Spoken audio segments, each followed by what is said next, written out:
Welcome to Learners Empire. Today we have the 15 video of Law of Torts. आज हम लोग जो 15वां lecture है उसको डिस्कस करने जा रहे हैं. That is regarding who can not be sued. पहले जो 14 नंबर 14 लेक्चर हम लोगों ने उसमें डिस्कस ये किया था कि हु कैन नॉट सू, कौन केस फाइल नहीं कर सकता है. आज हम लोग पढ़ रहे हैं जो नेक्स्ट लेक्चर है वो ये है कि किसके खिलाफ केस नहीं हो सकता है. यानी कि उसने बेशक टॉर्ट कमिट किया है but again you are not allowed and law does not give you permission to file a case against him.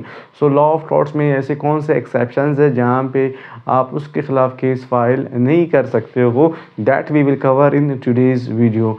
So because law of tort has come from Britain and it is an English law, so the first exception to this one is king. So king के ख़िलाफ़ regarding tort, अगर king एक tort commit करें तब आप उसके ख़िलाफ़ case file नहीं कर सकते हो. You are not allowed to file a case against king. Why? Because mostly it was said that and it was believed that king can do no wrong. King जो ब्रिटिश था या बरतानिया था वहाँ पे एक कॉमन सा तस्वुर था कि king can do no wrong, king कोई भी गलती नहीं कर सकता है. फिर उसके बाद एक क्रोन एक्ट 1947 पास हुआ और उसमें जो किंग के जो अथॉरिटी था उसको बहुत ही लिमिटेड किया गया. सो नाउ किंग के साथ सच कोई भी इतना पावर नहीं है, लेकिन before he was king and he had a lot of powers. Next one है कि फॉरेन सॉवरेंस. फॉरेन सॉवरेन से मुराद जो कि हेड ऑफ़ द स्टेट्स होंगे या हेड ऑफ़ द गवर्नमेंट होंगे, अगर वो आपकी कंट्री में आते हैं और वहाँ आपकी कंट्री में आके एक टॉर्ट कमिट करते हैं. जैसा कि हम लोगों ने ये कहा है कि टॉर्ट एक बहुत ही छोटा सा राइट है या एक बहुत ही माइनर रॉन्ग है जो कि लॉ में है. तो इसको तो अगर कोई भी शख्स जो कि एक बहुत ही माइनर रॉन्ग करता है और वो भी एक प्राइम मिनिस्टर या एक प्रेसिडेंट, तो इसीलिए लॉ ने इसको एक एक्सेप्शन दिया है कि ये जो टॉर्ट है वो इतना बड़ा रॉन्ग क्राइम नहीं है. तो इसीलिए जो अगर कोई प्राइम मिनिस्टर या प्रेसिडेंट वो रॉन्ग कमिट करता है तो as a guest they are treated and due to which you can not file case against them. तो नंबर 3 इज़ एम्बेसडर. एम्बेसडर जिसे आमतौर पर हम सफ़ीर कहते हैं. अगर वो किसी भी कंट्री का एम्बेसडर आपकी कंट्री में रहता है और वो एक छोटा सा टॉर्ट कमिट करता है, so due to which you are not allowed to file a case against him. And why? Because they are treated as a special person, as a guest. And yeah you can file case against criminal wrongs. आप criminal wrongs के खिलाफ इनके खिलाफ case file कर सकते हो, लेकिन regarding tort you are not allowed to file case against them. फिर नेक्स्ट वन है हमारे पास पब्लिक ऑफिशियल्स. पब्लिक ऑफिशियल्स में जिसे आमतौर पर हम लोग कहते हैं पब्लिक सर्वेंट्स या सरकारी मुलाजिम. सरकारी मुलाजिम के खिलाफ आप केस फाइल नहीं कर सकते हो रिगार्डिंग टॉर्ट. अगर उसने क्राइम किया है या कोई सिविल डिस्प्यूट है उससे रिलेटेड आप केस फाइल नहीं कर सकते हो. आप कर सकते हो, लेकिन अगर वो ऑफिशियल ऑफर में कोई भी काम कर रहा है जिससे आम शख्स डिस्टर्ब हो तब भी आप उसके खिलाफ केस फाइल नहीं कर सकते हो. Why? Because he is bound by law and he is performing under the law.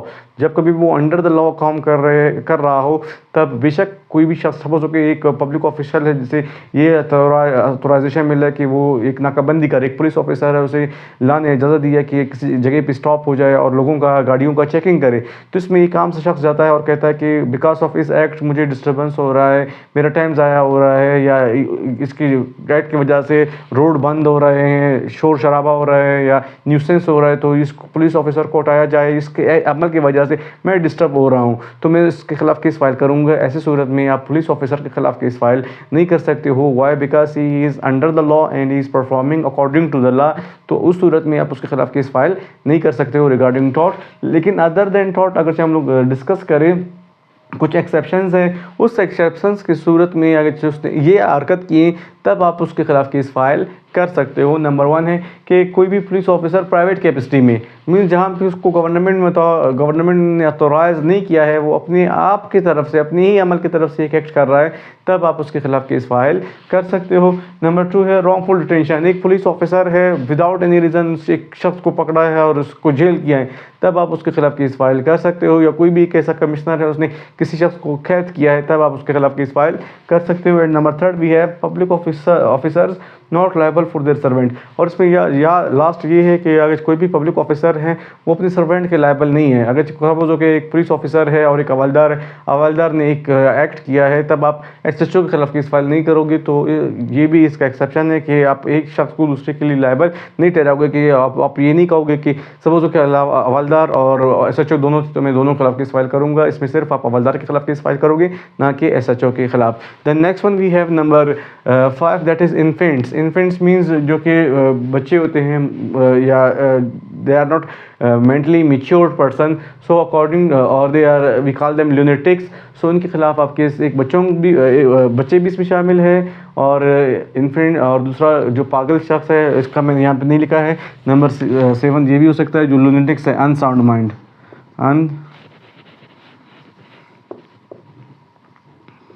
Unsound mind. Infants, अगर कोई बच्चा जिसको पता भी नहीं है थॉट क्या है, रिस्पेक्ट क्या होता है, न्यूसेंस क्या होता है, तब इस सूरत में आप उनके खिलाफ केस फाइल नहीं कर सकते हो। बेशक अगर उसने टॉट कमिट किया है, लेकिन you are not allowed to file case against them. Then number 6 we have international organisations.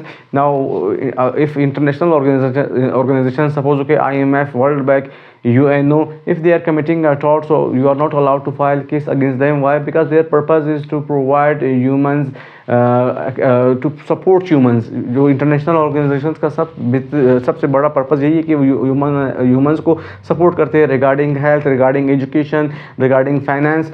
सो अगरचे वो ह्यूमंस को सपोर्ट कर रहे हैं, दौरान सपोर्ट कोई एक दो शख्स डिस्टर्ब होते हैं इनके इस अमल की वजह से, तब आप पूरा ऑर्गेनाइजेशन को बैन नहीं कर सकते हो, क्योंकि इसका पर्पज़ ही ह्यूमन को सपोर्ट करना है, ना कि उसका अगेंस्ट जाना है।